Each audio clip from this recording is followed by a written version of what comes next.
Hello, ladies and gentlemen, and welcome back to episode 26 of Behind the Whiskers, the podcast where we dive into the strange and unusual and typically ramble off in a direction that you may or may not find helpful, which we do on purpose, that you have to listen to the whole episode to get the helpful stuff out of it.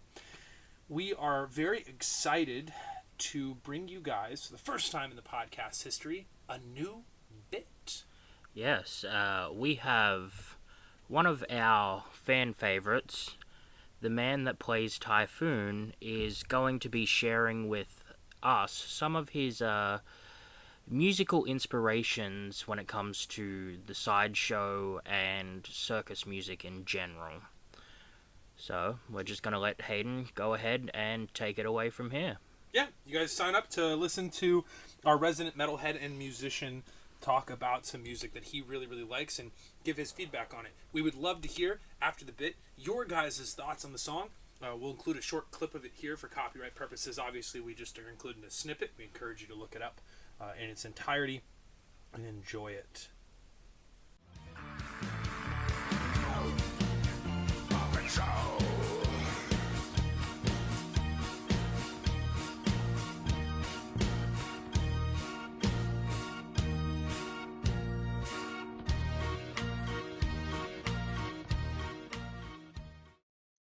Hello, ladies and gentlemen. Sorry to interrupt your podcast, but we are doing a new segment in the podcast called the music segment. And your host is me, Hayden Downs.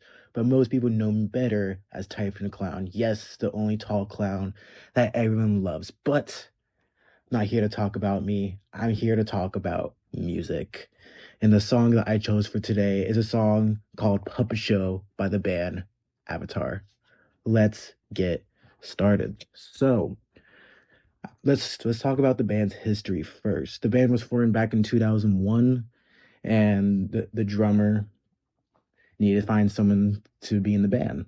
So they got a vocalist, bassist, and two guitarists. The early release was a demo, Thoughts of No Tomorrow, released back in 2006. Didn't get that much motion.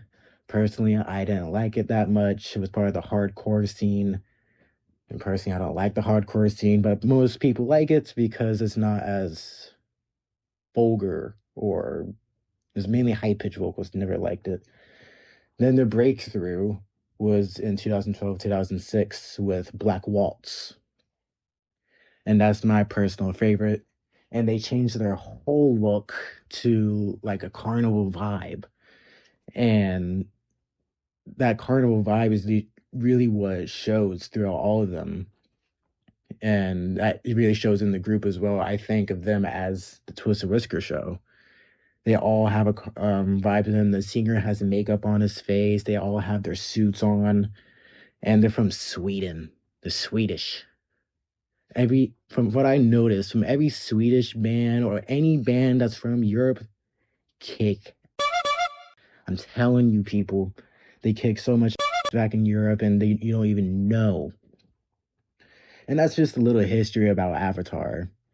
And there's not that much history about them. And probably from their breakthrough, the biggest help was from Metallica.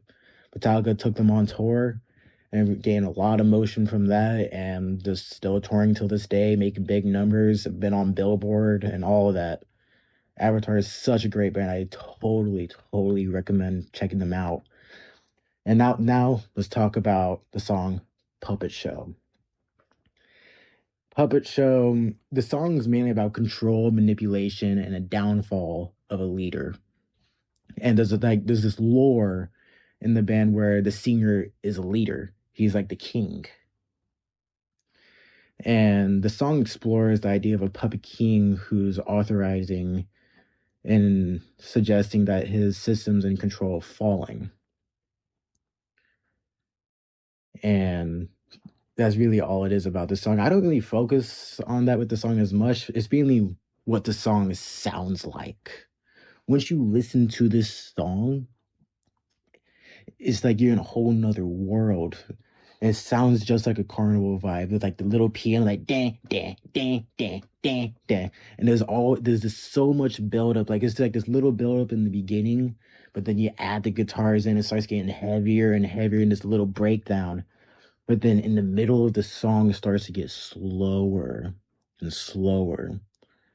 and then they bring out a trombone. You don't see that. You don't see that at all. No one just whips out a trombone. I've seen Avatar live. They do it. They bring out a trombone. And it's like a little melodic moment with a trombone going with the guitars. And then they start to build up. The song again gets faster and faster.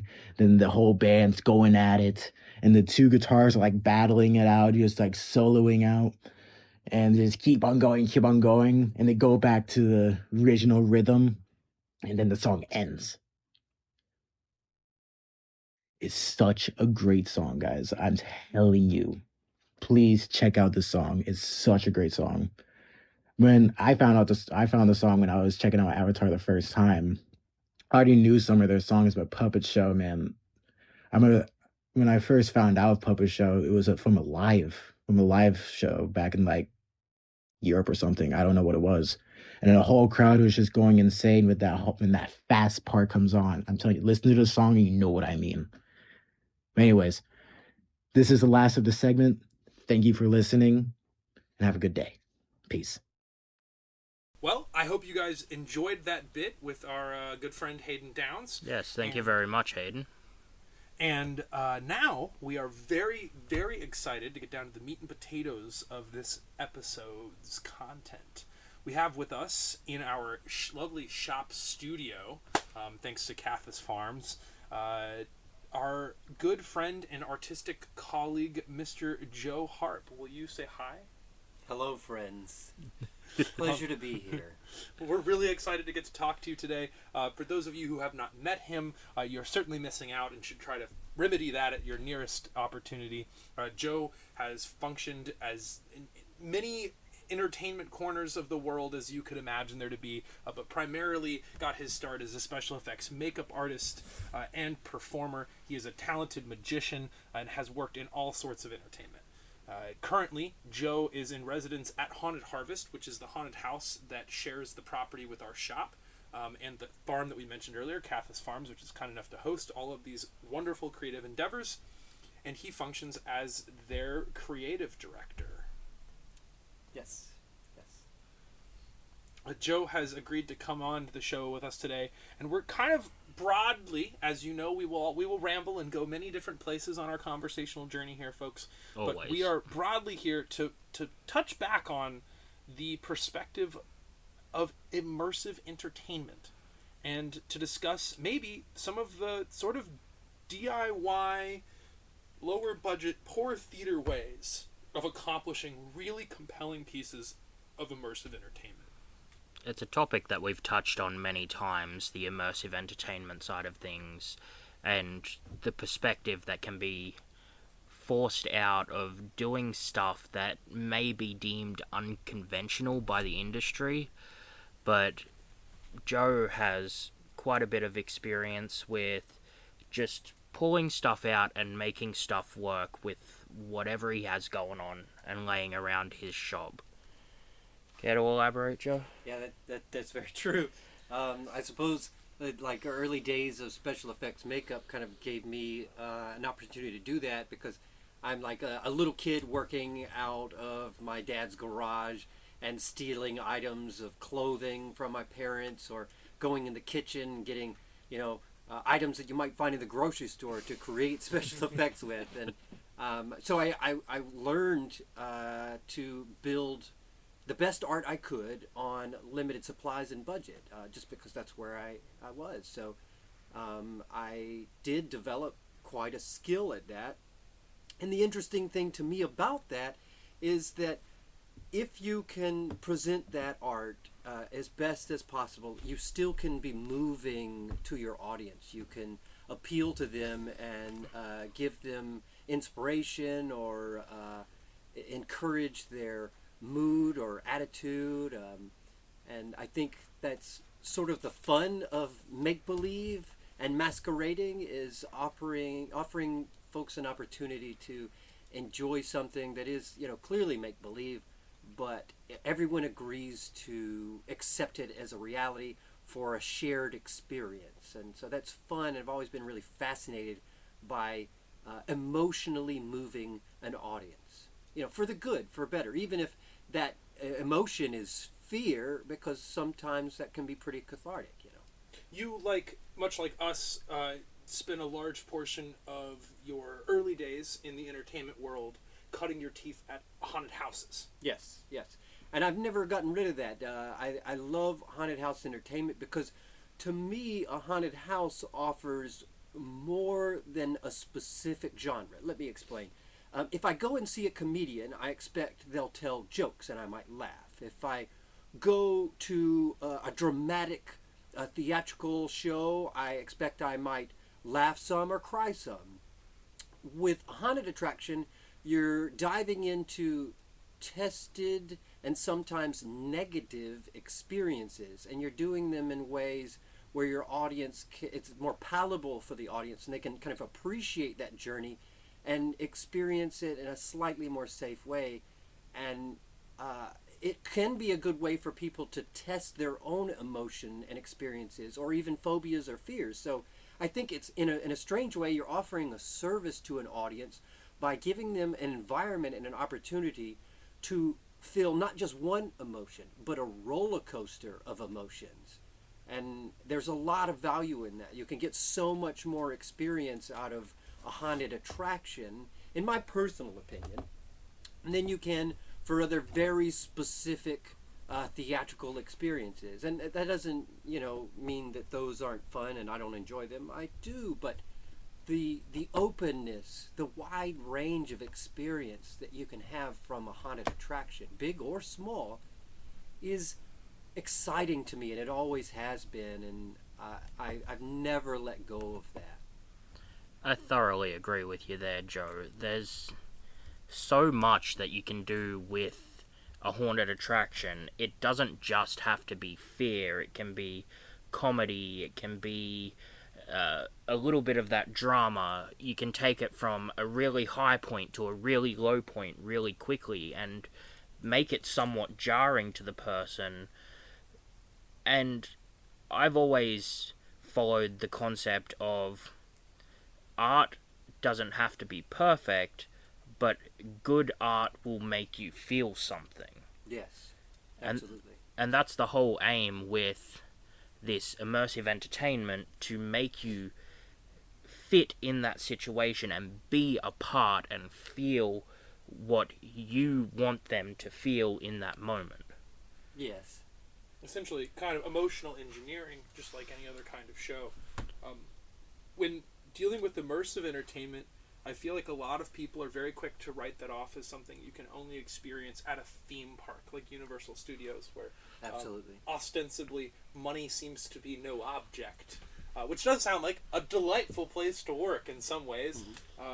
But if we distill that down and put it through a mental still, which is really just saying ATM machine on the air, but what do you think, in your experience, which is not small, although I recognize you to be a very humble person and you're very kind to take the time to speak with us today, but you have spent a lot of time creating these kinds of experiences for people. If you took all those experiences and put them in a pot and looked at them, what are the most important elements of an immersive entertainment show from your perspective? Well, we did speak about this a bit before in passing. It's come up so many times. I believe, Harley, you said it, that it is subjective. Everyone's going to have a different experience or expectation for what that really means. So I think the real key is to not focus on one element that you personally feel works best, but try and hit that broad range, so you're actually, I'm building a sundae with all the flavors in it, so to speak. I want to give my audience a buffet to choose from, because I might like one flavor, but one flavor doesn't fit for all. So I think the key is don't do a little, don't do a lot of one thing, but do a little of a lot of things. That can help, but also, if you have a specific goal set in mind, say I want them to be scared, I want them to cry, I want them to laugh, there are a couple guidelines that can help facilitate and flow and funnel sort of the emotional tunnel of your audience so that you can make sure that they're getting the experience that you've set out for them to feel. So I think that for looking back at my experience, the truth is there were lots of things that didn't work. Lots of tests, trial and error, things that I thought, well, this for sure, surely this will work. And I think that I actually spent too much time trying to make sure the idea I had in the beginning would work, and because in my mind surely this thing will make everyone feel XYZ this way. That wasn't the case, and it isn't the case, and people are different, so they're going to experience it differently. I think that broad attempts at that sometimes get lost, and the more I've done it and the older I get, the more I realize that lots of subtle atmospheric elements are actually what bring it to life. And it isn't in huge, broad strokes, which is generally what you'd experience with a very large show. Sure, they have these more subtle elements mixed in, but the subtle elements piled on top of one another, really, they do more for most people's mindset than really big like slaps in the face of a lot of something. It's kind of like you're making a dish. If I over apply sugar or a specific seasoning that I like, then that's all you end up tasting, and you can't hide the flavors for a flavor. So the subtlety on lots of small things is really what brings the atmosphere to life. Because in the end, my experience, let's say I've been camping and I wake up and I stretch my arms and I hear birds chirping and I can smell the smoke from the fire pit, and these little things that make up this world around me to create an experience that I kind of ignore on the day-to-day. Well, that's the kind of stuff that we have to pay attention to, because those little elements, those subtle elements, are actually what will persuade the audience into feeling more deeply the emotions that you've set out to give them. I find there's something really warming about your approach to immersive entertainment, and I guess evolving from this cookie cutter haunted house theming that most bigger haunted houses tend to follow and ultimately overpopulate the market with. If we're all doing the same thing constantly, then the show's just gonna wash out and be boring. It becomes kind of predictable, frankly, that you're gonna have your spooky hospital and your spooky clowns, and then your spooky pirate ship in one place, because that makes sense quickly. If the target you have set for yourself is like, well, what's our theme? Okay, well, it's a haunted hospital, and then, all right, well, what's in a hospital? That's cool. That's not the wrong approach. But I think if you stick to the hospital, sure. Right. Well, I think that people get caught up on the big picture and the really elaborate and more fancy elements to the environment. They actually miss out on the little bits of trash and muck and dirt that exist in the real world, and I think that that's what actually creates the atmosphere. It's a cigarette butt that's burnt out in an ashtray. It's a half-drunk cup of coffee. It's a plant rotting on the windowsill. You know, these little elements that kind of create realism are often overlooked. And so when you can incorporate these more minute details, still a detail, and potentially it's generally not something that your audience is just going to focus on and go, wow, look at that half-drunk cup of coffee there. You know, that cigarette in the ashtray. They're not going to think about that. But if the space is full of those elements, along with other elements that are leading your audience down this mental construct of a new world you're putting them in, then yes, you have to say, what does the audience anticipate when they're going into the hospital? So sure, I want to put in things that everyone agrees they might see, hear, Gurneys or smell. And maybe a nurse and whatever. Yeah. You want to add those elements in, absolutely. But I feel like, one element, if people seem to get caught up on those broad strokes, and then the more subtle things just, they feel like, well, we don't need all of that. We don't need all of that. And I think a lot of times that might come from like, well, we don't want to spend tons of money and time, which is money, on all these little things because it's not necessary. It's not needed. And yes, if that's not what you want from the experience, no, it isn't necessary. Broad strokes are fine for some people, but the art that I tend to excite myself with and involve my time towards, it has all of those things, even specifically down to really subtle iconography. Symbols mean a lot more, just like the Egyptian culture with symbols would share information and stories. So symbols help. Symbolism is very important. And it's still visual art, It's which still means your visual. audience doesn't need a lot of time to process it necessarily. That's right. You're not asking them to read 40 pages in the middle of their experience. No. You can put a picture on a wall or a certain symbol that they might be familiar with and then communicate to them. That's right. That's right. Small things like that, I think, often will get overlooked, and they hold a lot of weight.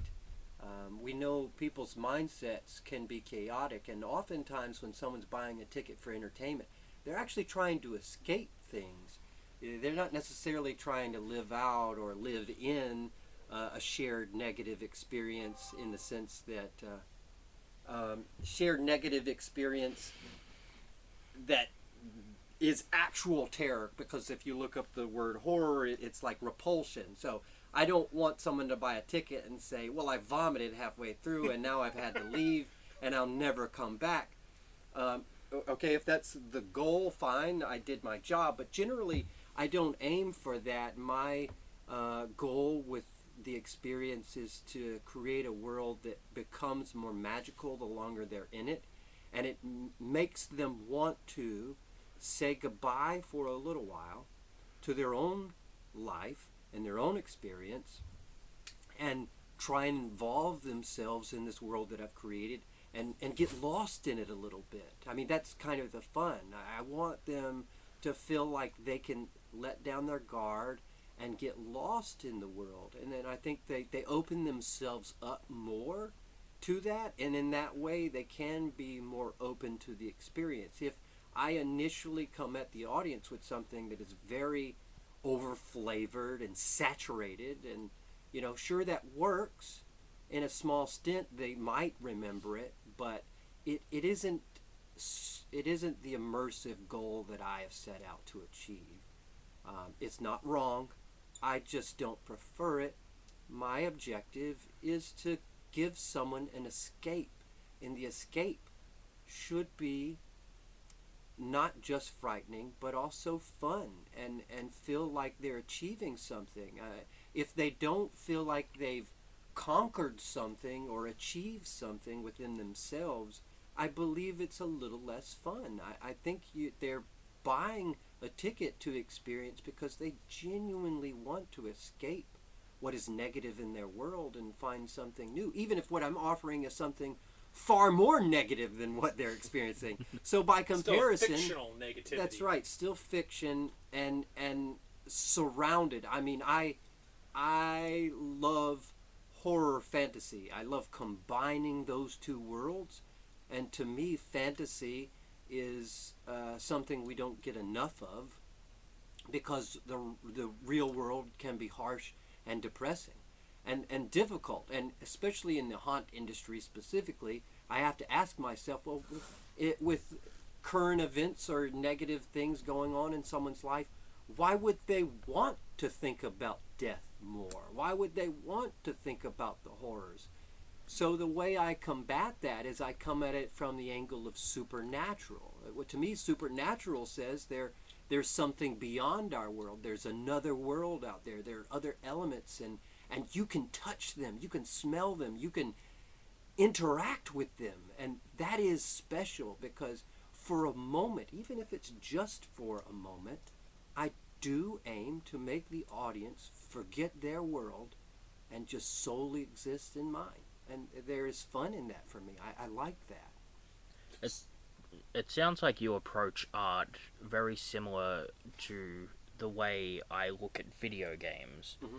Like, you can have this whole world created with facades and foliage and whatnot, but it's going to be the little bits of trash that litter the streets, the chicken scratch in the fields, the bottles and half-eaten bread rolls on the table, the half-burnt out candles that really bring that world to life and allow you to have this sort of cathartic escape from reality. Yeah. The word that we would use for that, at least from the like living history museum presentation days in my career, would be material culture, which is essentially the stuff that like That sounds pretty. I like people. that. It's a good. It sounds like a very formal like word. It's very justifying. Yeah. But material Makes us culture sound for smarter us, than we are. It does. It does. I didn't make up the word. I didn't invent it or the phrase. But basically, material culture in a reenacting setting. If you're not just, I mean, some of it's for you, but some of it's for your audience. It's to make the place feel real, like the environment you're presenting to them, and that is like in an 18th century context. That is broken piles of pottery and broken pipes and things that they would have thrown as trash. It's scraps of thread. It's dirt on the floor. Same stuff you're talking about. Like the evidence that human beings have lived in a space. Yes. Beyond the apparent. Like the building is kind of a, oh, okay. Well, clearly there were people here. It didn't erect itself. Yeah. But the material culture proves use.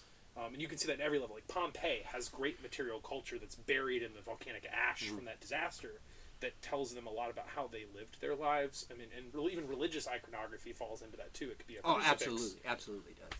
Like all of that kind of stuff. I think, and that's a huge part of what we've done with the sideshow. That's been really important to us from the beginning. Is like, okay, I'm going to present this environment. I want you to feel like it's a real place. It may not be your time and place, but for a moment, just a precious, fragile, delicate little moment that at any moment I could say the wrong thing. I could look at somebody and call them dude, and then I break the spell. So it's so fragile, but if you carefully construct it and love it, I think that you can create really massive immersive pieces of art that, say massive, I mean in their impact, not inherently in their budget, or even the time, really. You had talked about kind of combining this fantasy and horror elements, which I've seen in a lot of your work. And you guys can see more of Joe's work on his Instagram, Joe Harp FX, that's correct. It's a good place to get a sampling of Joe's work. There's some really, really awesome pictures. Phenomenal stuff. Really cool stuff. But, and in that you can see your fantasy track. You're very welcome. The whole time. With your current project, Haunted Harvest. Yes. How is that breathing... how is that artistic train of thought breathed into life in this environment? That's a great question. Well, I wish I could say, well, after perfecting it over these years, but that's not the case. That's not true.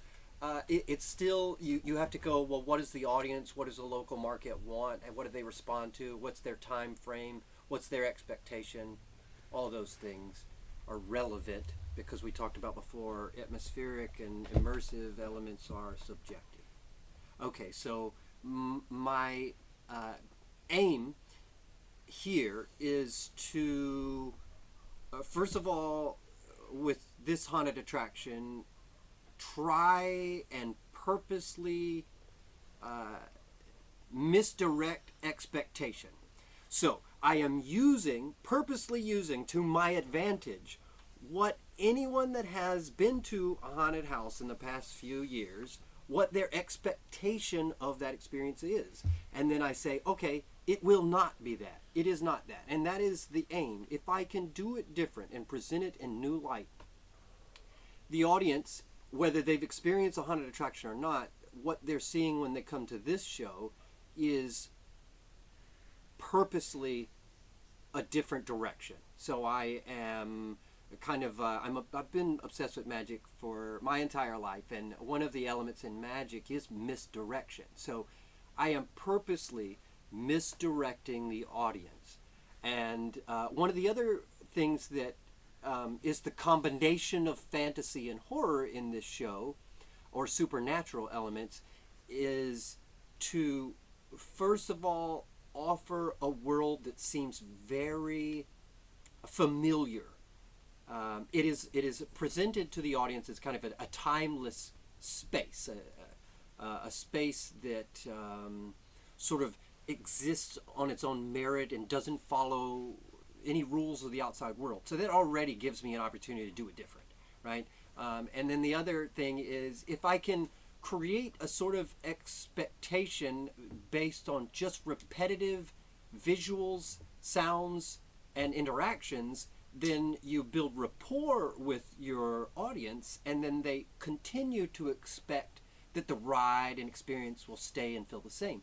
When in fact it doesn't, I will then purposely and quickly deviate from that world, and then you become confused. But not so confused that you go, well, I don't know what that is, so I don't know how I'm meant to feel about it. So you constantly return them back to that's an right. indication of how they should feel. Yes, you find a base. So in this way, I'm creating a baseline of experience and expectation for the audience with, at first, the knowledge of what others are doing. I don't want to say everyone else, because everyone doesn't do it the same. But often there is a lot of repeat in the industry. So, and that's not wrong. I love it. I love the industry. I love that those things are out there. My brothers and I, we will buy a ticket to go see those things. We love those things. I'm not saying they're wrong. My objective is just to present something different, because I feel like audiences deserve it, and I want to. I want to have the opportunity to move audiences into a different mindset. And so my job is to surprise you. I want to surprise you. So you constantly subvert expectations. So you kind of lead the audience one way, and then all of a sudden the bottom's dropping out. That's right. And they're like, wait a minute. Yeah, this isn't this wasn't what I expected. So after I've done that a few times, and you've built sort of this, I call it a baseline of expectation, then when you start adding supernatural elements to a world that seems so far very natural, then the supernatural elements actually seem special. Because if I start out showing you lots of really wild supernatural things, you're going to go, oh, well, that's what the whole world is, and it sort of loses its value by the end of the experience. It's no longer having the effect. So when I get to my big, the big end to the fireworks, the grand finale of the fireworks, right? It's not fireworks, but the grand crescendo. finale. Yeah, when we get to that point, if I've already used up all of those elements early on, they're not special. They don't do much for the audience. So I purposely will sort of cherry pick the opportunity, the right moment to drop that surprise of the supernatural world in, so it actually feels special. It actually surprises you, because up until that point, you've really only experienced something that seems very natural. So you're playing it in a way that you're building an environment that, although it includes fantasy elements, yes, and it is mystical by nature, because that's what's underlining your story. Yes. You're still presenting it in a way that feels very believable. Very real. Yes. Very possible. And so by that, you're allowing your audience to actually get their immersive experience. There are plenty of shows I've seen where they, if we take the Flash, and I'll call it, frankly, the Flash and trash is a word we use in the lighting world a lot for rock and roll lights. Mm-hmm. There's not a lot of nuance to it necessarily, even though there is on the back end, but it's a lot of strobing lights and flashing colors, and that's what people want. It's out of rock exciting. and roll. Yeah, they're there for the music, right? But it's still contentless crap. You're there for the music. The lighting is just there because people expect there to be lights. And a lot of haunted houses, I find, make that same mistake, where it seems to please some of their audience. But I would argue, from my, slightly egotistical perch here in the corner, that haunted house's mistake is that their audience is willing to accept the flash and trash crap, the spooky clowns, and which is ironic for me to say. But look, our spooky clowns have a plot point, all right? Like, they're important. But they will accept that because it's all they're offered. Yeah. And so if you build them an environment they're immersed in, I would argue that most audiences, if you ask them objectively what they wanted, they may not know. But if they come to your show and see it, the reviews you had from patrons are overwhelmingly positive. Yes. And so it proves that your methodology does work. Like, the audience is satisfied. They're like, we feel like we experienced something beyond just boogie, boogie, boogie, boogie, boogie. Mm-hmm. And when I say boogie, woogie, woogie, of course, I'm picturing the ghoul from Porky's 2, I think. The dude that they, like, hit with a car. I don't know if you guys have both seen that movie. I'm familiar with it. Yeah. But a really goofy moment. It comes out dressed in rags, and it just says boogie, woogie, woogie, woogie a bunch of times, and then passes out drunk on the hood of the car. And I used to show that in haunted house training seminars, where I was like, okay, guys, this is what you're not going to do. Yeah. Because it doesn't develop anything with the audience. I think you talking about the audience with a relationship is interesting to me, because I also find that even some performers forget that it's an exchange, and it goes beyond the you paid for a ticket, so I'm going to show you something fancy. That's relatively easy to do. You can buy a subscription to Netflix and have that relationship. Mm-hmm. With live entertainment, in a world that a lot of live entertainers and buskers are very scared right now, because TikTok seems like the new Wild West to conquer. Do you feel like there's a strong enough footing in the world where live entertainment shows like our sideshow and your haunted house are gonna do okay? I have a laugh at that. That was a pretty fake laugh, but it is amusing to me. It's an amusing concept. Am I afraid of that? No, I'm not. I'm not at all, actually. I'm not in the least bit scared, because so far I haven't met anyone that needed the internet to eat or breathe. So if they're human and they're using it, then they still exist in the real world, and that is where live theater and the haunt world exists. It's live action. It's in the real world and tangible. Yes. So and sure, there are artificial versions, and there are plenty of cool video games too that you can play that are very realistic, very creepy. And there is a market for that. I'm not against that either. I just think that I don't believe that live theater will ever go away. I don't believe it will ever go away. Let me explain. You mentioned at the beginning poor theater. That was something you brought up when we were first Yes. So what's really interesting about poor theater is, at first glance, you'll look at poor theater and it's, okay, well, it's a theater with no money. That sounds like a theater with no hope to survive. That's not actually accurate. I mean, it can be, you could argue that, but I'd say look at it like this. In ancient times, we were told stories and information was shared through theater. So we'd gain knowledge about stories and experiences and supernatural elements through storytelling, and that storytelling became theatrical. And they said, okay, well, let's do this storytelling. We're going to have every townsperson come in, and you're going to sit here and watch this. So when might we do this? Well, they didn't have lights. They had candle lights or torches. So they'd have to do this when the sun shined at just the right moment of the day with just the right amount of light to create the atmosphere they needed for their show. And then they'd burn incense and have wine and food and battles on stage and in theater in the round. And those are real elements. They're outdoors. They see the natural world around them. They can hear it. They can smell it. They might taste it. So the natural world is a part of that experience, and a lot of shows tend to try and cut every bit of that out and create a world from scratch, and that is fine. I'm not saying it's wrong. I'm just trying to point out that when we're on our phones, that world may be recorded from a reality, but if I'm looking at an ocean, I'm not smelling it, I'm just seeing it, I might hear it.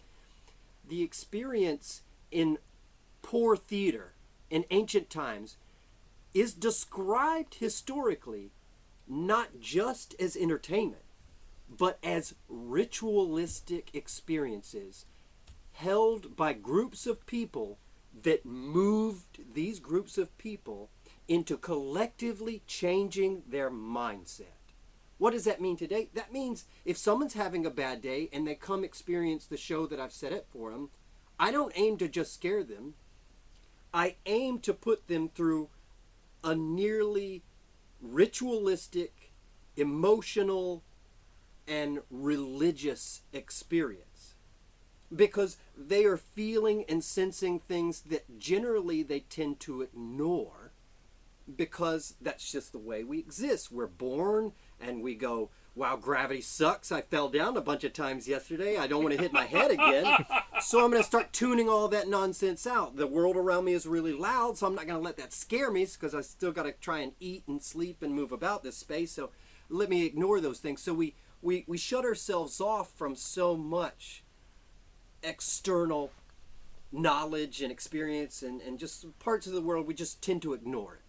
And so what I'm doing is I'm trying to, through my theater, reintroduce these things that are around us all the time and show the audience that there's value in them, that they matter, that they're special, and we should appreciate them. Not only can we appreciate them, but again, back to the ceremonial or religious aspects, it feels so much more powerful, and that becomes the supernatural realm. In fact, it isn't actually super at all. It's just that you've ignored it. So sure, I'm going to intensify it. I'm going to exaggerate it for my audience to make it seem more magical and really showcase it for them. You might feel the same kind of thing when watching an old kung fu movie and you see the sky. How do we see the sky? Well, this beautiful tree has these petals of flowers that these cherry blossom petals float through the sky, and we say, now I know that the wind is blowing because I can see the movement of nature itself. So to me, nature is a part of the experience. Nature is dangerous, and the world around us can be, challenging. And I don't want to ignore that by putting you in a building and showing you lots of emergency exit signs. It's safe in here, and there's a way out.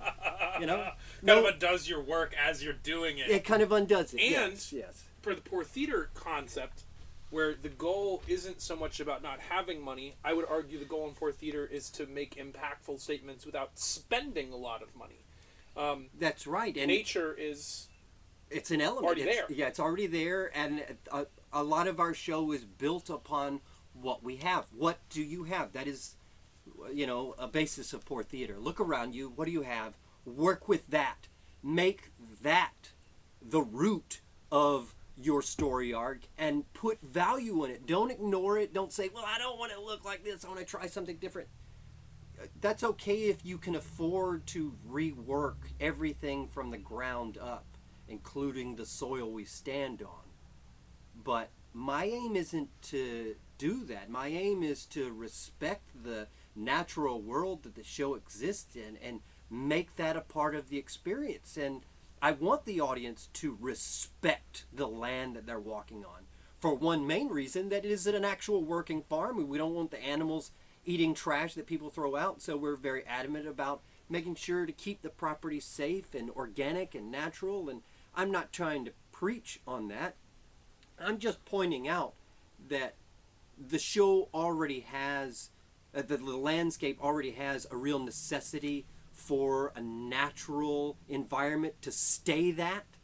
And I wanted to capitalize on that and say, well, I do respect nature. I do think this beautiful, very old tree is older than I am. It's been here longer than I am. It's a character in the show. It is a character. And so is the animals and the insects around you, the ants in the field. I don't get rid of them. I'm not purposely putting people through piles of snakes and spiders either. But it's polite of you. Yes, well, I don't want people getting hurt. But I want them to respect and appreciate the natural world, and in that way understand that there is something beyond us there, and there is real magic in the world. So I don't have to make up the magic. It's actually there, and I just want to showcase that. You almost give people a platform or time. Part of your immersive tack with this show has been, if I'm understanding you correctly, that you're almost creating a space, one could argue a temple in a way, where people can get back in touch with things that we have a people with our high rises and our giant causeways and our damned traffic circles. Traffic circles are stupid. Anyway, all those things. That is so American of you. Yeah, they're very useful worldwide. I disagree. I think they And no, stress me dude. out, all right? I have to make more decisions. Traffic circles, to hell with them. Okay. They are faster. I will admit that. But, just cut that part out of the episodes that they don't know. Anyway, so that being said... I think I'm going to raise the volume so people hear it better. Traffic circles are dumb. 2026. I'm running for president. All right, so the gist is that you've created almost a temple for people to be able to forget about all those things and all the asphalt and all the tar and the crap. And for a moment, going through your show last year at the end of the season, there were several moments where there was nothing happening, but there was breaks between being interacted with by characters, where I'm walking from one location to another, and what I'm surrounded by, I remembered all of a sudden I could hear the crickets. And it kind of spooked me, because all of a sudden when the crickets are in that much volume, you feel very small. The trees are towering over top of you, and you realize that if the universe decided in that moment to send a bear out of the woods, you're cooked. Like, tiny puny human, you will not make it from here. Like, and you're like, well, I'm in a show.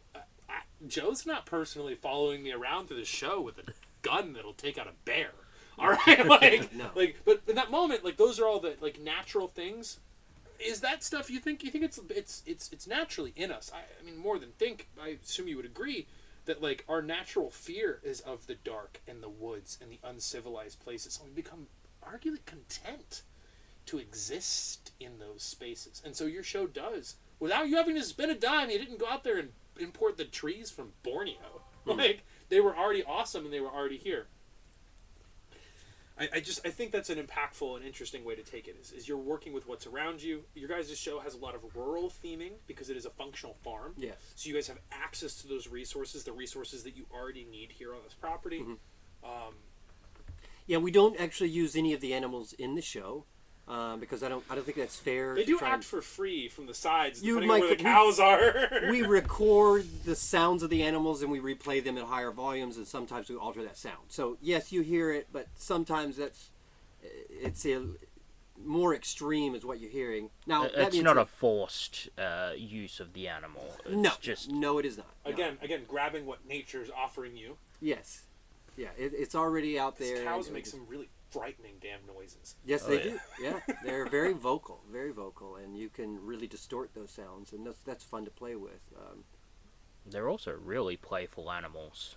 They are They're a lot sometimes of fun. dangerous. Sometimes dangerously playful. Very dangerous. Yeah. I've been kneecapped by quite a few Yeah, of them. yeah, they kick, they jump and kick. Yes, they do. If you could, sorry, I'm thinking back to a childhood memory that I have where I was being chased by a goose, which was incredibly unpleasant and terrifying. They bite too. They're Goose love to mean. bite. Yeah. They're mean as hell. Geese do not like being bothered. So, I guess what I'd like to ask you next is a goofy, silly question, if that's okay. Mhm. If you could only you had to build a show, and let's put an arbitrary timeline. You've got 2 weeks to build a show. You can pick what kind of show you'd like to build out of this, but I'm assuming a piece of an immersive theater. People are walking through it, maybe. And you could only have 4 resources. So that's a person, place, or thing. You get 4 that you must have to pull that show off. What would they be? 4 resources. Person, place, or thing. Yep. Any of those. I would say We're assuming the advertising's done for you and the ticketing is handled.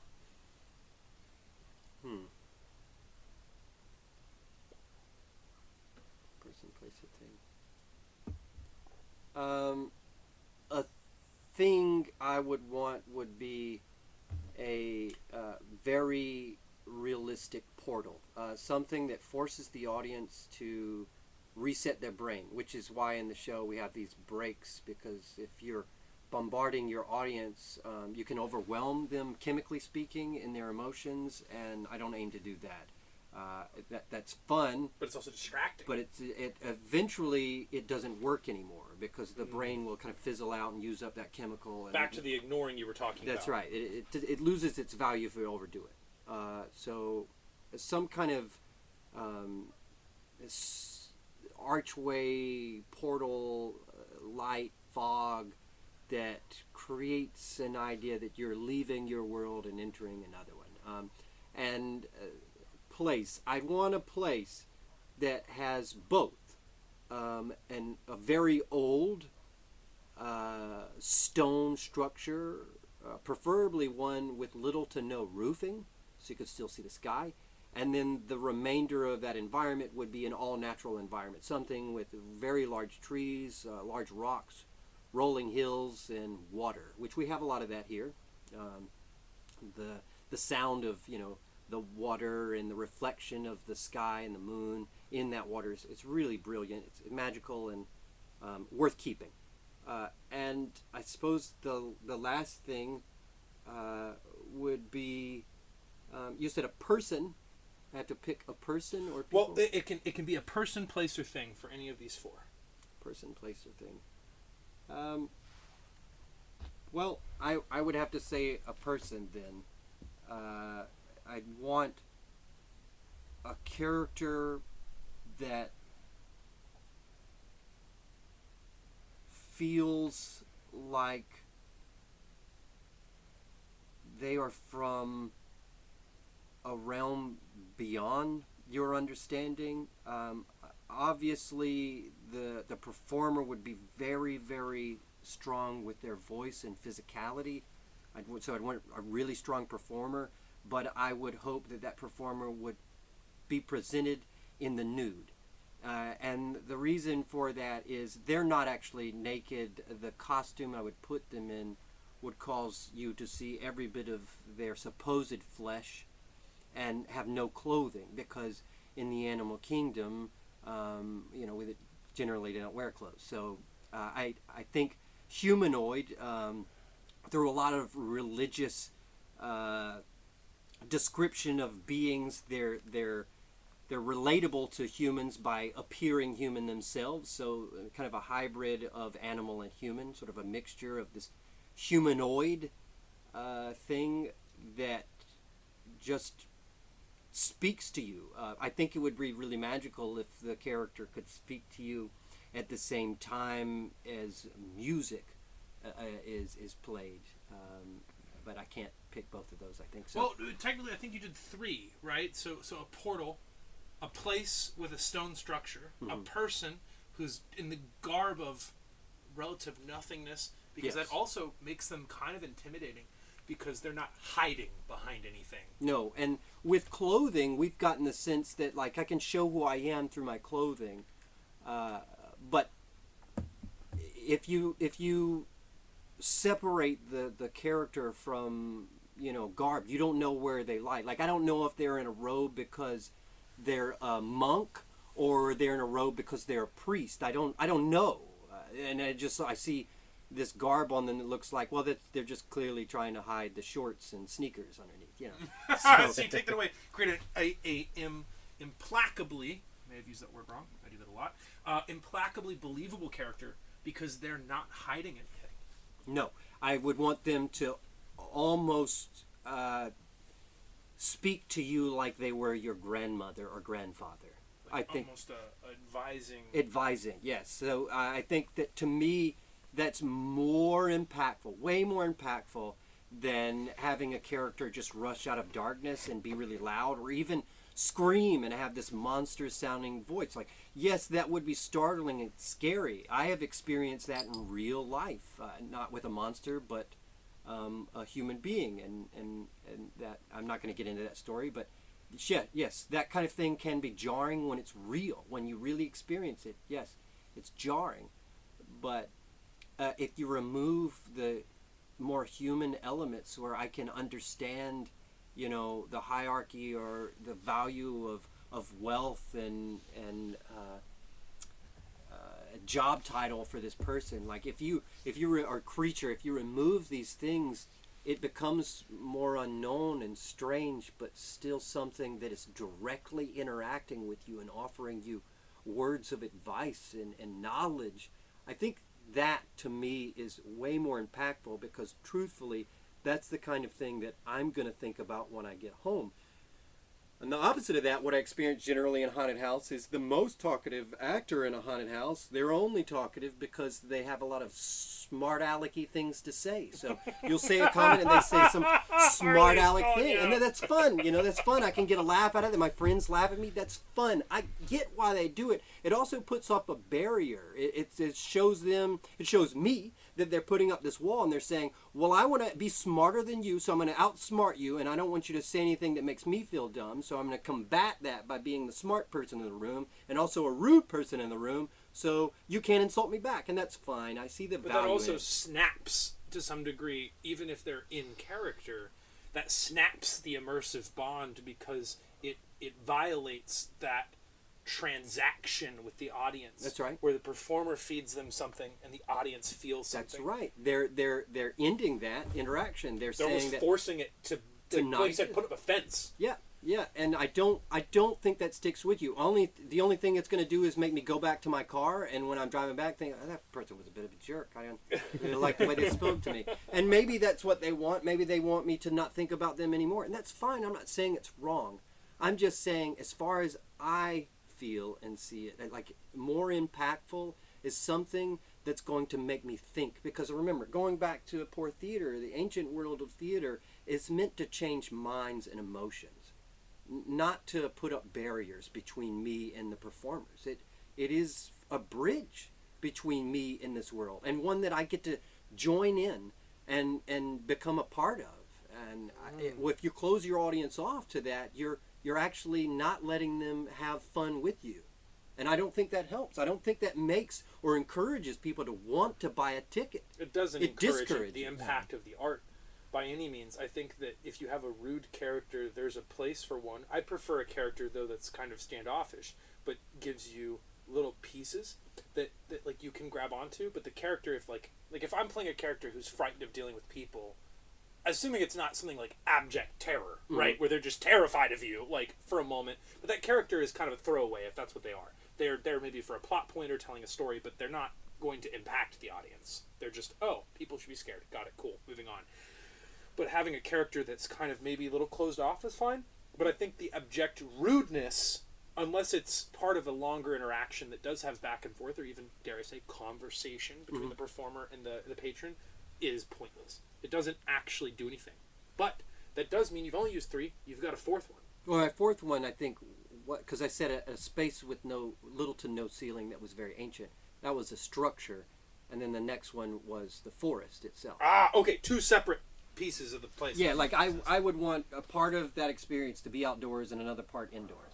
Something that could feel, and I like the idea of an old stone structure, because that can be many things and does feel also like, we get this chill, and limestone in particular, has a really nice habit of being very cold when you're next to it, because it has natural moisture content, and as the sun falls, that moisture turns, it's still evaporating slightly because the stones are left hotter than the environment around them, and so it will feel chilly and almost otherworldly, to your point with your other the lack of roof is also, it's important to see the sky. I feel like that really matters, and it's not always important, but I think seeing the stars in the moonlight, if you're like where we are, we're in such a rural area that you can see the stars. In fact, I got a lovely story. I'd love to share it right now. There was a group of young men that came to the show this past season, and they were visiting. I was standing with them right before they went into our show. We were in the field, and they were from New York, and they were brothers visiting here, some family, and they came to our show. And just as we were standing there in the field, I told them to look up at the sky, and was pointing out how, the stars are beautiful here. And they said, we're from New York. We never get to see the stars like this. This is magical. And at that very moment, no lie, a shooting star cascaded across the sky, and they were blown away. Just at the moment I told them to look up, they see this shooting star, and it's bright and vibrant, and they said, this is the first time I have ever in my life seen a shooting star. And I said, well, I'm happy I was able to share the experience here tonight with you all. And yeah, because magic still exists in the world, and we take it for granted, we overlook it. And if you allow that to be a part of the experience for people, they can take that with them because they're going to see it again. So by creating an environment, again, you have created essentially a temple. Yes. In the track to create a theatrical show, you've aligned that with a temple where people can experience something spiritual that we all have available to us. We just often in our busy lives don't choose it, which is sad. And that's that the things around us are beautiful. We just have to stop and smell the roses. That's right. That's right. I love or in your case, not the roses. No roses. Yeah. I love the almost contrasting perspective from you to our last episode with Kerry, where he touched on the use of cliche to do majority of the legwork for you, whereas this character that you described, you want to avoid that cliche to give that air of mystery, to give that air of unpredictability, to drive the motion forward. I think sometimes we get lost in cliche, and sometimes cliche is great, but when you are experiencing something different, like the lack of a cliche, the lack of that foundational artistic point, it makes you think a little bit more about your surroundings and the performance and those little things that you mentioned earlier, the cigarette butt and the half-drunk coffee on the counter, and it really brings home that magical experience. Yes, I grew up in a rural area, so I've had a lot of experiences with wild animals, and even dogs, coyotes and fox and deer. I've had a lot of interesting experiences with wild animals, and there's a moment, and you may have experienced yourself, where you run across an animal, let's say a dog in the neighborhood, or you're out for a walk, and there is a moment where you and that animal are looking at one another, deciding how are they going to respond to my presence, and in turn, how will I respond to that? And I think that unpredictability is skipped over with a lot of character actors because their main objective is to get you to scream. And so I often train the actors. I tell them, don't base your merit of performance off of how many yells you get, because you're not actually going to get that. Everyone reacts differently to fear, and sometimes the most you'll get is a little bit of pupil dilation. And that's it.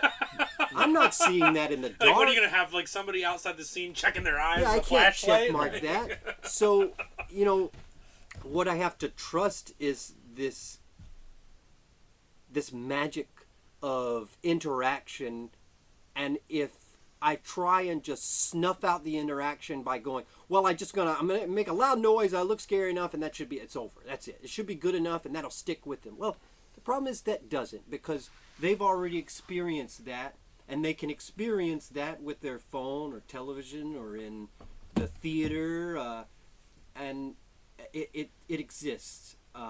It's there. It's been done a lot. It's been done a lot. And I think that the audience needs to be challenged a little more. They're getting a lot smarter than some might give them credit. And as technology spreads, knowledge spreads, and people's understanding and expectation for entertainment is very high. Their expectation is very high. And you can try and, meet them halfway, or overwhelm them with so much that they're just overstimulated, and that does work. But what tends to happen with people when they're overstimulated is when you ask someone that goes through a show that is overwhelmingly full of stimulating elements, what was your favorite part? You know what their answer is? They don't remember. They'll make something up, generally. Oh, it was this guy in there with this thing. What, are you sure? Because that doesn't sound right. I've had them lie to me and like describe things that are not in the show, and They either lie to themselves, unfortunately. right. So to me, what that told me is they and this is not this show. This is previous shows that I've worked with. Very big budget, very big crowds, and they're fun experiences. Lots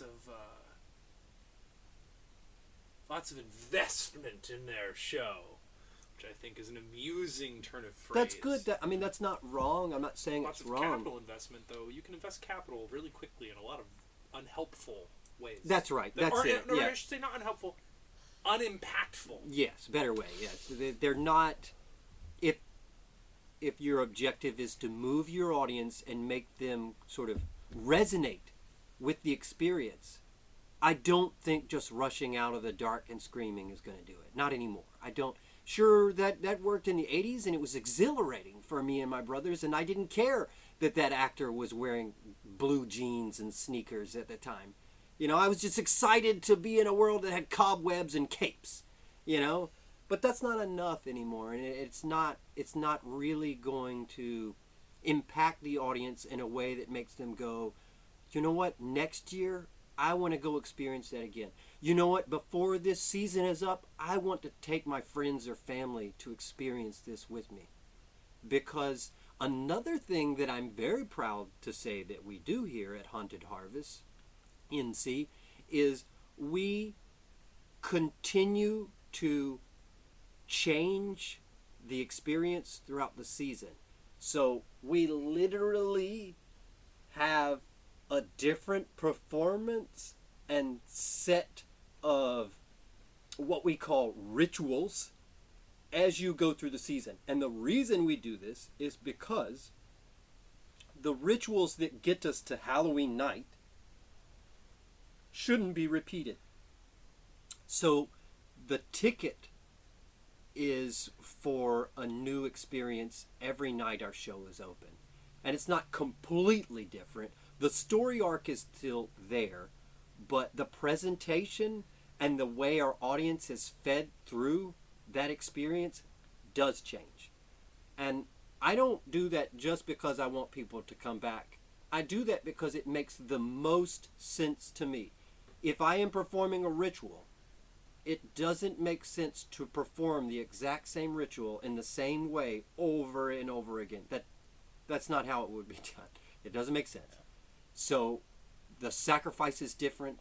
The action, the herbs used in the experience, all of these things are going to change, even down to the direction I'm pushing the crowd. The flow of traffic is the same, but I'm not going to keep them on the same path. And that changes the experience every night.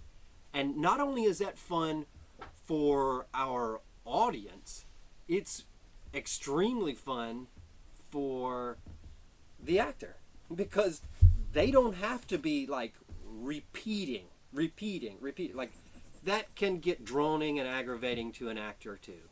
It helps to keep people motivated when performing to keep trying different things. Mm-hmm. I noticed a lot of the time, like managing the previous haunt that Mitch and I both worked at. God rest its soul in hell.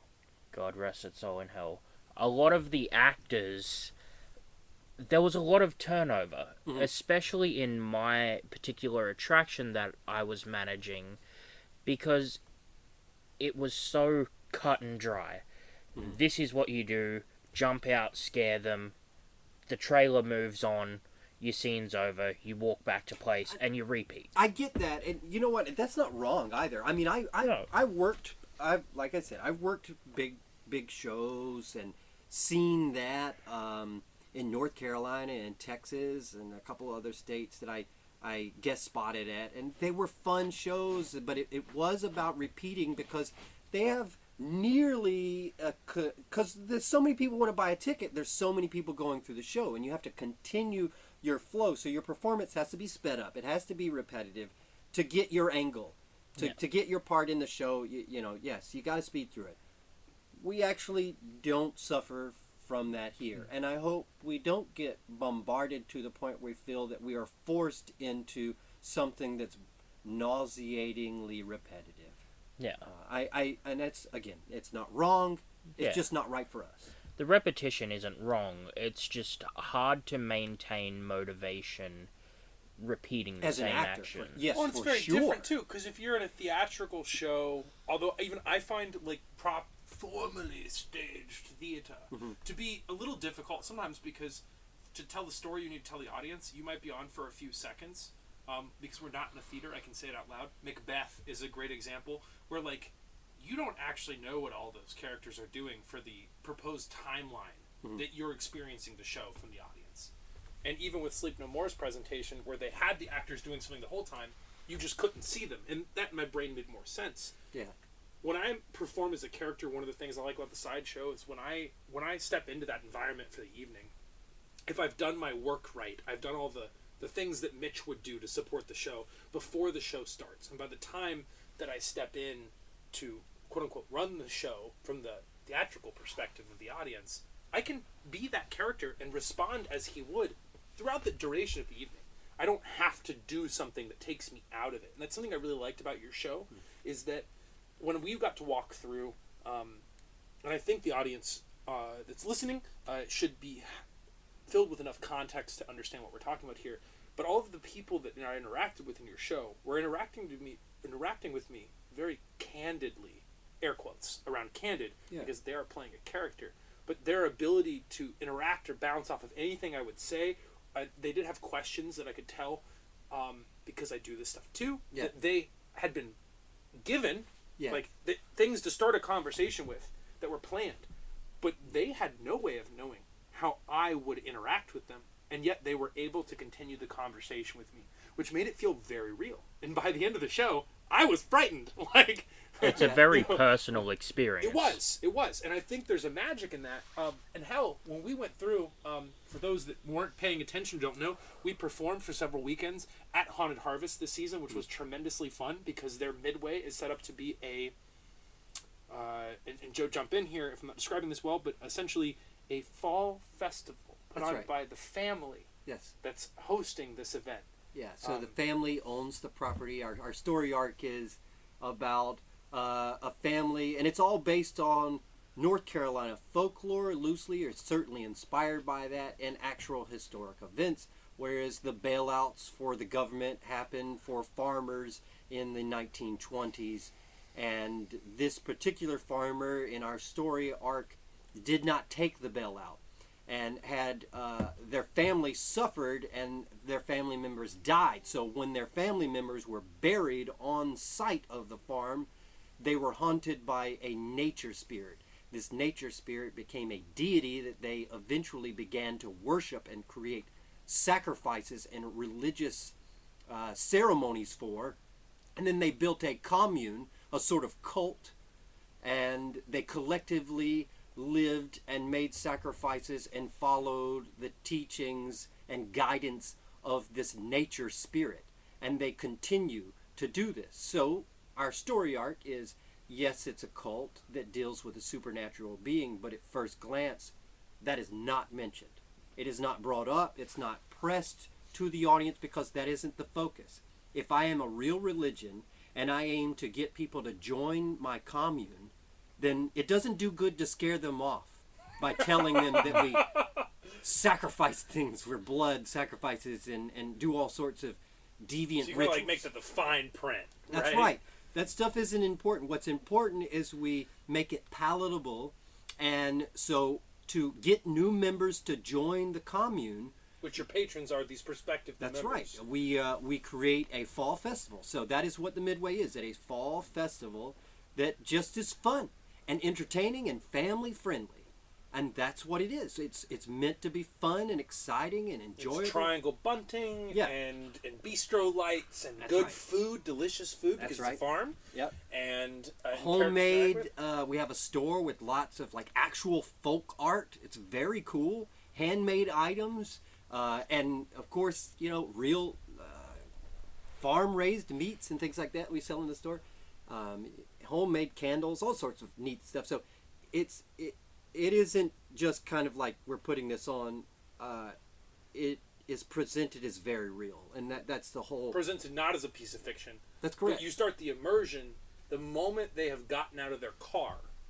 Yes. And so you're giving the audience the maximum amount of time to immerse themselves in your environment and to feel at home with the idea. You're giving them the best opportunity they could possibly have to live inside your story. Yeah, and that gives us a very good amount of time to set that base tone that I was talking about earlier. You give them this base of expectation, and they get comfortable with that, used to it, so that when they're kind of in the middle of our show, that definitely deviates. When it's subverted, Yeah, it feels powerful. That becomes confusing to them, and then they're like, oh, well, what is this? Then they remember, oh yeah, I bought a ticket to a scary show, because I want you to forget that. I don't want you to think about there's a high school kid hiding in a corner waiting to scare you. I want you to think that you're helping a group of religious cult members sacrifice something to their deity, and you are along for that ride, and there is no way out. Once you agree to join in to that ritual, you cannot get out of it. There's no backtrack, I'm going to leave. No. You're now kind of a terrifying a part thought of the ritual. You don't get to just walk through it and see it. You have to be involved in it. And that's what we're continuing to do growth towards. More and more involvement from the audience in the ritual. And I think that's the fun part. So that also helps with the immersive content of it. The That's more right. involved the audience is physically, mentally, verbally, yeah. the more that they can become meshed into the environment that you're building for them. And once you do, a bit of that, it's all like, oh, there's ritual behaviors and stuff like that. They just go, okay, I'm doing lots of ritual-y things. So when I start subtly or slowly introducing the supernatural elements, the magic takes hold, because then you realize, oh, well, the things that I've done actually have some sort of effect. And now I get to involve myself. I get to observe and feel and see and smell and hear the effects from this ritual. And I think that's really fun. You actually give them a payoff. And again, that goes back to magic and illusions. We're performing stage illusions and things like that to kind of create these atmospheres of magic is real, and you get to see it right in front of you. And I think a big difference from doing it on a stage where the magician is separated by the audience, and obviously the classic black legs and borders of a stage allow Smoke you to and conceal mirrors, many things. You guys don't have that benefit. That floor has well dropped out on you, Yeah. and you are doing largely magic that they may walk beside rather than behind, but still without the legs and borders, which means that the magic tricks you guys have chosen to include in the show have to follow that same platform of immersion and have to be really believable, which I would imagine is a pretty great challenge. It's an extreme challenge. So to solve that, really what I had to do is I had to go back and research different cultures' ceremonial practices and things like the spiritualism movement and how people kind of became involved in that and what they did and the things that they all agreed was the right way to do it. So those elements are a part of our show, and it's actually you don't start out heavy-handed. That's the trick. You got to go more subtle, simple things that people generally just don't want to involve. They overlook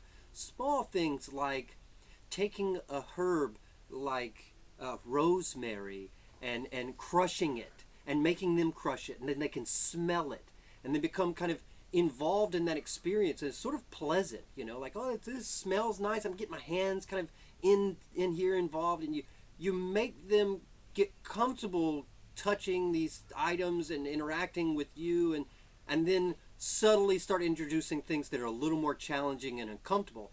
That becomes the distraction. The really key is to, if I can trap the audience into watching how their friend or date or whomever came with them, that's what people do. They'll say, well, how is my friend going to react to this? And they look at one another instead of trying to watch you, because I'm not I'm not telegraphing that I'm doing a magic trick, so you don't look at me going, well, he's not gonna fool me. I'm gonna see how I did this. So you don't think about its performative magic. You just see something that happened. You're like, whoa, that kind of caught me off guard. I didn't expect that. But then we push our audience and involve them in another element, and immediately the brain becomes, this is very late in the show, but the brain becomes occupied and then overstimulated. So we're subtly challenging you more, and then they look at themselves and their friends to say, how am I going to respond to this, or how is my buddy or my date going to react to this? And then they become concerned and involved in the experience collectively, and that's really what I want. That ensures that they're going to go talk about it and think about it later, because that will come up again. How did you feel when they put that thing in your hand and said, go do this that I would probably never do? I was uncomfortable and I didn't want to do it. It's generally what happens. And we introduced that at the beginning of the show. It's really subtle. I don't want to say what it is, but at the very beginning, as you enter our show, we immediately engage and challenge the audience. We immediately start our audience members with giving them an objective and a goal, and kind of forcing their hand to, if you want to proceed, you have to do this task. And then the show kind of picks up. It gives you more challenges, more, confusion, and then you're just trying to figure out, like, well, where is this going? And I think that's fun. I like that because your audience can't just walk through and shrug their shoulders and go, I guess it was something. Indifference is the worst thing I could get. Oh, I agree. I think if you're making a piece of art, love it and hate it are things that I will take in equal measure. Yeah. I mean, unless you hate it because I'm objectively an idiot and created something that was so sad and pathetic that you're just making fun of me. I suppose I don't really love that. But short of that, if you hate it because I did something striking to you, that's just as good as you loved it. I still got you to interact with it. You still got them to feel something. Yes. On that note, I think I have heard this a whole lot. There are plenty of people that nowadays it's kind of like it's uncool to try really hard. And I get that. I could be a really annoying, overly emotional theater kid in my performance. But the way we train the performers, and as you notice, and our audience tends to notice, we don't train them to be a theater person and talk with an accent and travel. It's not overly theatrical. It's not presented that way. That doesn't actually make sense when I'm standing next to you. Sure, some characters speak loudly and are very energetic, but that's later in the show. The challenge with that is, if you're overdoing it equally puts people off, because it's really try hard and kind of cheesy. It pulls them right out of the immersion. Same problem. Same problem. Pulls them out. Same problem. So that is hard. That is not easy. It is genuinely a tricky blend of how far to take it with your audience, and it takes training and repetition because, again, everyone's different. Everyone is responding and reacting and interacting in a different mode and speed and mindset, with different pacing and expectation experience. So it's a case-by-case basis. So the actors are trained to respond to the audience. Sure, they generally will initiate the interaction, but from that point on, they are reacting to the audience. And that is very necessary, because the audience feels heard and involved, and they have a say, and they get to experience and have an opinion. And sure, you'll get people that just want to be aggravating and mock the performance. But the truth is, let's say this is a real religious experience. It is a real religion, and the sacrifices are real. Argument's sake, if that is the case, what do I care if you mock it? I mean, if I am getting what I want from the deity, and I am rewarded in very special and magical ways, then I don't really care that you mock it. I don't care that you don't believe it's real, because I know it is. So I can pretty easily, with most characters in the show, we can ignore that behavior, because there's plenty of churches that get mocked all the time.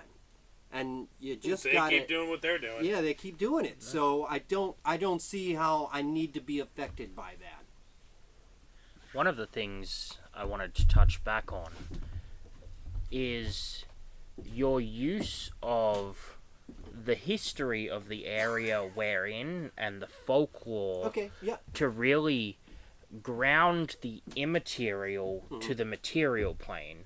Like, it's a big thing I used within the creation of my personal character, Yes. using a lot of the indigenous folklore and stories from Australia, like Yes. the Great Emu War, to sort of build up the character, which a lot of it may sound ridiculous and insane, but it's that history that gives depth to the overall experience of interacting with that particular person, that particular scene, that area, whatever it may be. And you've really presented that in a nice way. You can tell there's a lot of care taken to not use that material in an offensive way, which a lot of haunted houses get tremendously wrong. Yeah, yes. Yeah. It's a fine line to tread using that, but you've done really well with that in the show. You can tell there's a lot of care taken to tell it properly. Right. Well, you know, we want to use that source material. It's valuable, and at the same time, I want to respect it and not mock it. And you know, so I hold reverence to it, and I treat it as such. And then, you know, so some of the folklore from here, we have the overtaking of kudzu. That, you know, again, the government told farmers, yeah, plant kudzu because it's a good thing for your crop. It helps repurpose, it helps heal the soil, and it does, but it also takes over spots, and if it's not maintained, it will overtake that area. And so there are parts of North Carolina and South Carolina that are completely covered, engulfed in kudzus, to the point where no other plant and some animals cannot survive in that environment because they're just stifled out by it. They It's very can't. choking. It's choking. Yeah. So that was the inspiration for the deity. It was this being that would root beneath the earth and could expand and travel out and pretty much overtake anything it wanted. And I just took that concept and removed the plant and put physical, and you know, added some combination of demonology and put in a little bit of cryptozoology mixed into it. So Yeah. I could create something that, you know, it is supernatural, but it's also physical. And or for Harnett County, there's the galley nipper, and that's sort of a silly story. Some of them are, but the galley nipper it's about it's at its root about a creature that it's described as an oversized mosquito, but really what that is to me it's a vampire. Yeah. So then I get to introduce the idea of bloodletting and blood drinking, and then you follow along that with a little bit of cannibalism, and then human or blood sacrifices. So these are things that actually have happened in a lot of, you know, religions and groups like that. And folklore wise, I'm not ignoring the source material. I'm actually just expanding off of it. I'm using it as a springboard, and I'm saying, how can I make this real and not kind of jokey and like a story we tell kids to keep them, you know, behaving, but how do I make it something that it's like in the darkness of the forest is a legitimate concern, and it could hurt you. And that is fun because North Carolina, it actually has quite a bit of creatures like that.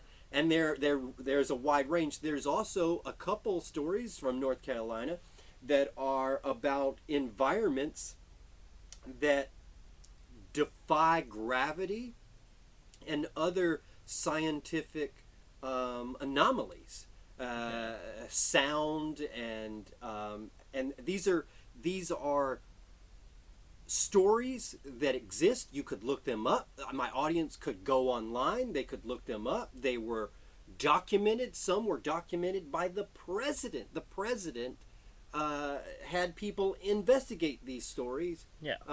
And so it's documented information. It's real. You could look it up, and some of it, they're anomalies that to this day are still baffling. We don't know why. They're mysteries. And again, going back to natural magic, these are things that we still to this day don't know why. So I think that is way more exciting than saying, well, let's get the cannibal redneck and the vampire from Transylvania, and that's cool. That's cool, but I'm not in Transylvania.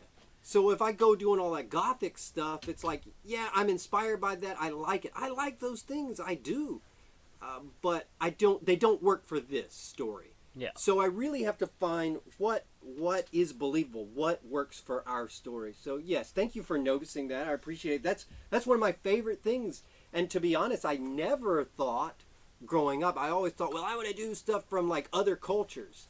I didn't spend much time looking into my own culture and my own experience, because I'm from North Carolina, born and raised, and I heard ghost stories growing up, lots of them, tons of them. We have a lot of them, and they inspired me to like more scary things. But I never thought that I could use those things to create a story. But now that is my focus, to say, what is documented and how can I use it. It's almost like we fall into a level of complacency where if we are constantly experiencing these stories, we tend to look outwards to find something different. Yes, something different, yeah. But sometimes just attacking close to home really makes the experience go back to that more immersive state. Yeah. We get to enjoy our own culture, our own history, but in a way that makes it a little more fantastical. Yeah. Drive it into the fantasy realm, and again, bring that immaterial plane back to the material world for us to experience. Yeah. That's a great gift. I cannot do it alone.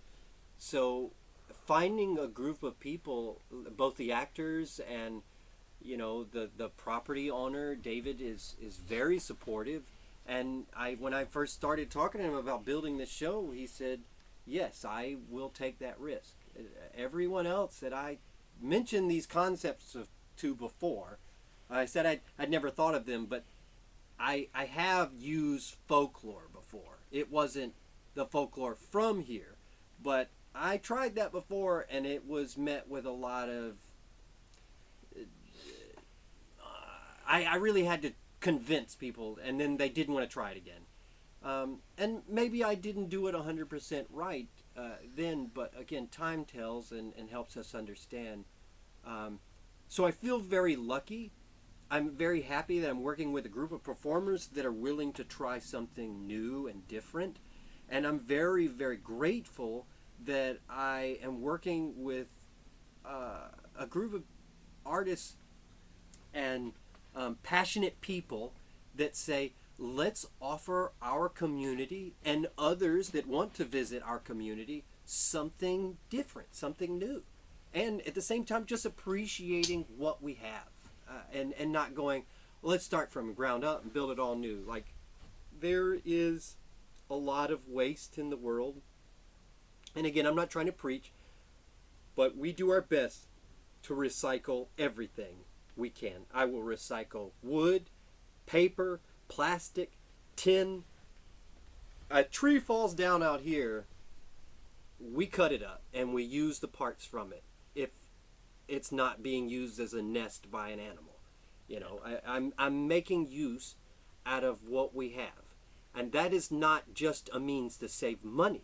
It is hard to run a special effects lab without having Natural tons elements. of waste. I mean, there's a lot of waste in that, and so I am always looking at how can we upcycle the things that we have, and I'm proud of that. I'm proud that we could make use out of materials that are kind of forgotten and ignored, and go, well, that's just refuse. That's trash. We don't need to use that for anything. Let's ignore it. I mean, I could do that, but I don't. I'm right now. I am going through relatives and collecting as many animal bones as possible. I know a bunch of family members and extended members that are friends that hunt or own large property where animals naturally pass over, and we can respectfully utilize parts of that animal. So that's again another way to recycle and give new life to things that are generally meant to just rot or become trash. To honor the world around us in a very respectful way. Yeah. Really, really cool. I wanted to thank you again for taking the time to speak with Harley and I today. I think it's been tremendous. We are unfortunately coming up to the end of our episode, but dare I say, perhaps this is not the last time you folks will get to hear the melodic and dulcet tones of Joseph Harp's voice on the air. One final question for you, and I love asking this question of other artists. Mm-hmm.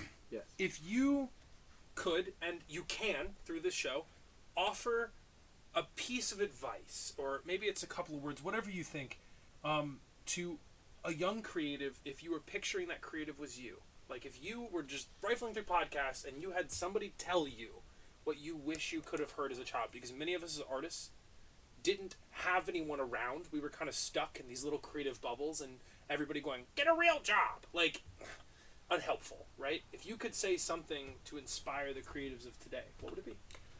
Well, thank you for having me. It was a pleasure. I'd love to come back and talk again. My general... I was that person. I wanted to hear this knowledge. I had a couple people that inspired me when I was young, but it was few and far between because there weren't many options for me growing up. I really, really had to search. I mean, I'm talking I was in a library looking through old books with monster makeups in them and stuff, trying to figure out how they did it. Yeah, I'm an old guy.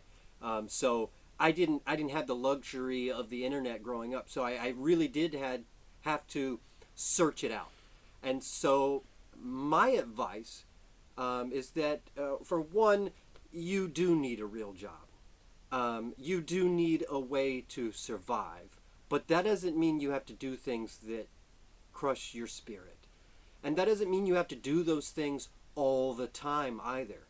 And look, there's a time and a place for all things. There's a time to eat and sleep and have fun, joyous adventures with family and friends. There's times to cry and hide and reset yourself. And we have to make time and balance our energies in the right way so that we don't burn out. So just always rushing towards an end without goals set for yourself isn't really a smart way to do it. I would say put more time into planning with the understanding and expectation that what your goals that you've set for yourself, they will not be short goals. What I mean is, don't expect instant gratification. That seems to be a consistent mistake. Let me explain further. One inspirational thing that I have learned over the years is looking back to the people that built castles and cathedrals. Let me explain this. They had families that would build these structures. So my kids' kids will be building these structures. These designs were created by people that were artisans but didn't have the money to build them. They had other people say, I want this thing, and it's going to take your entire existence and beyond to complete it. So these structures they were working on, they knew they would never see them completed, but they were setting the stepping stones for the completion. So they did have a hand in it. That doesn't mean with today's technological advancements, you won't find the end results to what you seek. I believe you will. But the truth is, in the set mind of the world around us being instant gratification, don't aim for that. Know that it will take mistake after mistake and lots of work to get to that moment of gratification, to reach the goal you have set for yourself. And understand you're not always going to be happy with it. There will be times of struggle. But looking past all that, the payoff is your drive to do it. If you continue to push forward and believe in your own objectives and your own dreams, you can bring them into reality. But don't expect to do it quickly, because if you rush through it, it's not going to satisfy you. The true means of satisfying you for that goal is to really take the time to make it right. And sometimes that means making lots of mistakes. Don't let that stop you. The drive and dedication, the pursuit to complete your goal is in you. So if you allow others or slight hiccups or mistakes to stop you from feeling that drive and energy, you're stopping it. You're shutting yourself down. You're blocking yourself from that goal. Don't expect it quickly, and you can actually reach it. That's my advice. Don't try and rush through it. Do it the right way, and do it the way that's going to work best for you, because the truth is, I wouldn't be where I'm at without making more mistakes than I have successes. My mistakes brought me where I am. Not the things that everyone said, that's great, you're incredible, which didn't happen a lot, but sometimes does. But I don't think about those times when I'm struggling and frustrated with a project. What I look around and see is my mistakes, and that's a trap. Don't get stuck just focusing on the things that you can't do. Believe in yourself to work past the things you're struggling with so you can truly get to the satisfying part, that cheese at the end of the maze. Okay? That's my advice. That's long-winded. I can be that way, but I think we can all be Beautiful. guilty of that, but I think it's about the content, what you said. Thank you for sharing that with us and sharing this wonderful conversation with us and with our patrons. Thanks for coming on the show, Joe. That was tremendous. Indeed. thanks for having me, and I can encourage you, if I may, please at least visit our page, Haunted Harvest North Carolina, Haunted Harvest NC. We are a 3-year show. We are growing and trying to expand. And it's worth noting that Haunted Harvest opens for this October season. At this time, it is expected to be September the 25th is their opening day. Okay. We generally will be open in October, Fridays and Saturdays, with an expanding date either in November or September. So the show doesn't have a long run, but we would love to have you come visit our show if you find the time, or share it with friends that could come visit us and share the experience that we've built.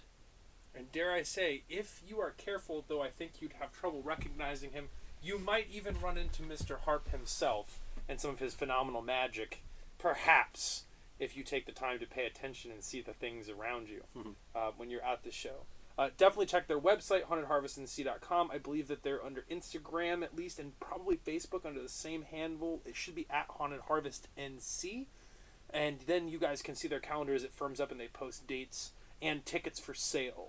Definitely a great place. If you want to get some spooky theater in, that is not conventional, that will subvert your expectations, this is the place to see it, folks. So, with that being said, this brings us to the close of yet another episode. Indeed. Also, don't forget to check out Joe's personal effects page.